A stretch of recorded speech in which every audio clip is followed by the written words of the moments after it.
pernapasan pada manusia, yaitu suatu sistem yang tujuan utamanya menyediakan oksigen untuk proses metabolisme tubuh.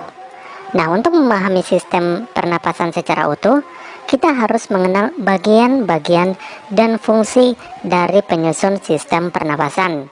Kita mulai dari yang pertama, yaitu hidung.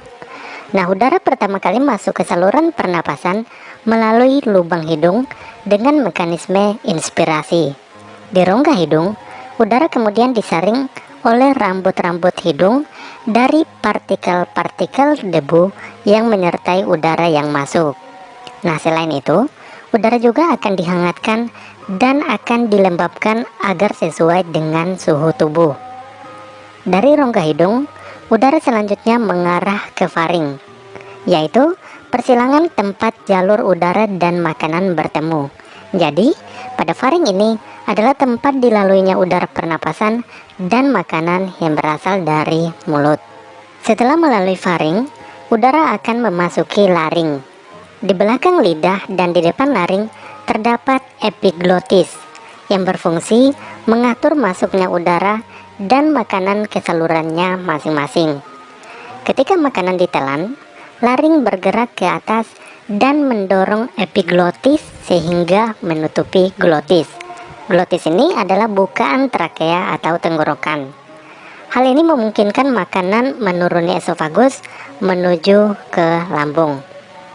Ketika makanan turun menuju lambung, glotis terbuka sehingga memungkinkan udara pernapasan masuk ke laring yang merupakan bagian atas dari saluran pernapasan. Di laring juga terdapat kotak suara.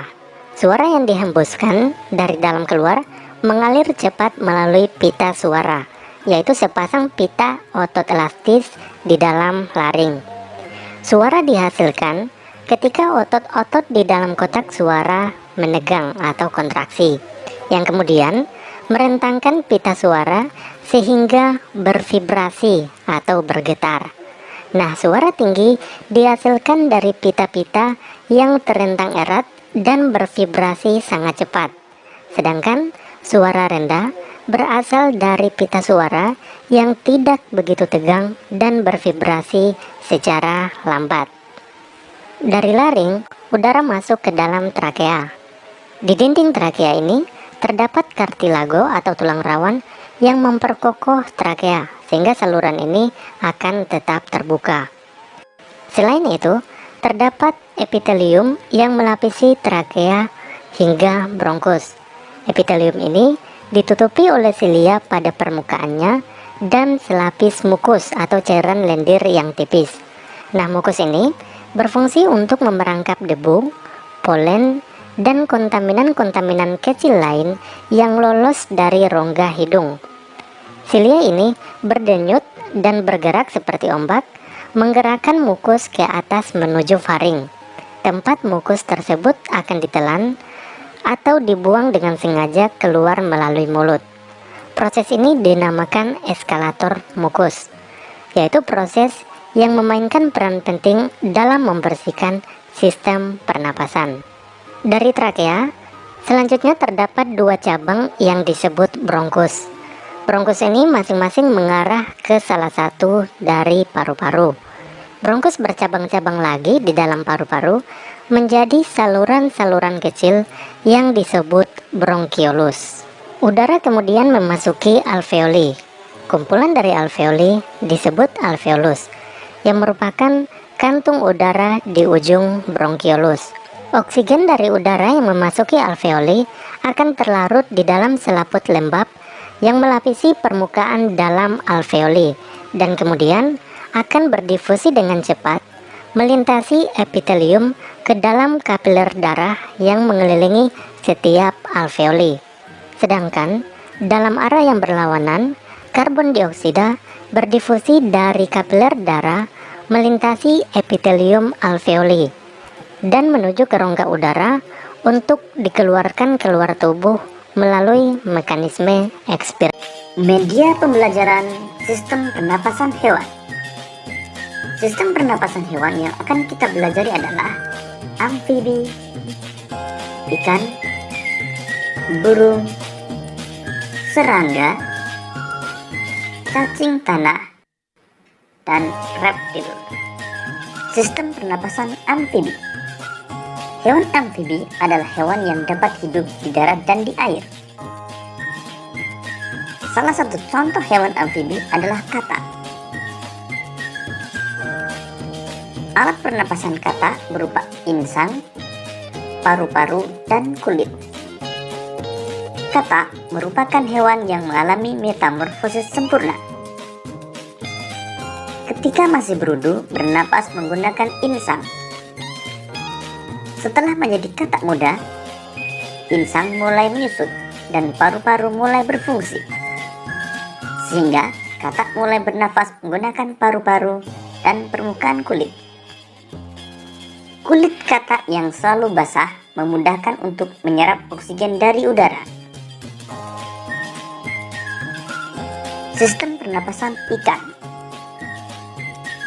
Ikan bernapas menggunakan insang. Proses pernapasan ikan terjadi dengan cara membuka dan menutupnya mulut bergantian dengan membuka dan menutupnya insang. Proses pernapasan ikan terdiri dari dua tahapan, yaitu tahap inspirasi dan tahap ekspirasi.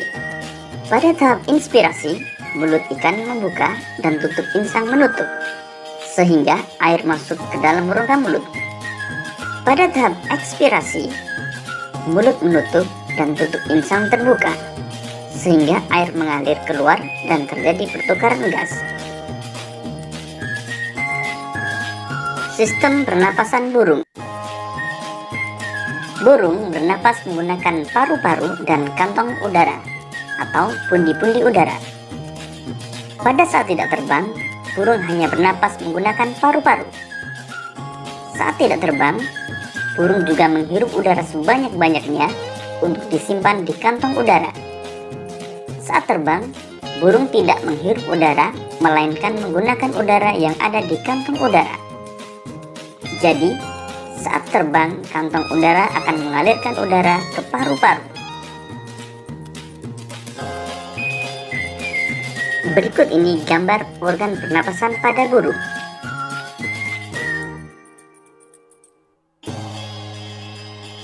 Sistem pernapasan serangga. Serangga bernapas menggunakan trakea. Trakea memiliki struktur bercabang-cabang yang menembus struktur jaringan tubuh yang biasa disebut trakeol. Trakea akan berakhir pada lubang kecil yang disebut spirakel. Spirakel merupakan tempat keluar masuknya udara pada serangga. Sistem pernapasan serangga dibagi menjadi 3 tahap, yaitu tahap inspirasi, tahap pertukaran gas, dan tahap ekspirasi. Pada tahap inspirasi, udara luar masuk melalui spirakel menuju trakeol sampai ke sel-sel tubuh. Tahap pertukaran gas terjadi di dalam trakeol. Oksigen akan berdifusi dari spirakel ke sel-sel tubuh, dan karbon dioksida akan berdifusi dari sel-sel tubuh ke spirakel. Pada tahap ekspirasi, karbon dioksida akan menuju trakea dan keluar melalui spirakel. Berikut ini gambar organ pernapasan pada serangga. Sistem pernapasan cacing tanah. Cacing tanah tidak memiliki organ pernapasan khusus. Cacing tanah bernapas menggunakan permukaan kulit yang banyak mengandung pembuluh darah. Permukaan kulit cacing tipis, basah, dan berlendir untuk memudahkan menyerap oksigen. Oksigen diserap melalui permukaan kulitnya, kemudian diikat oleh darah dan diedarkan ke seluruh tubuh.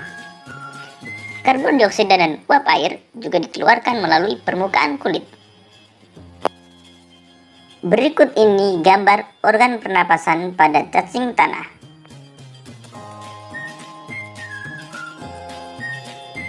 Sistem pernapasan reptil.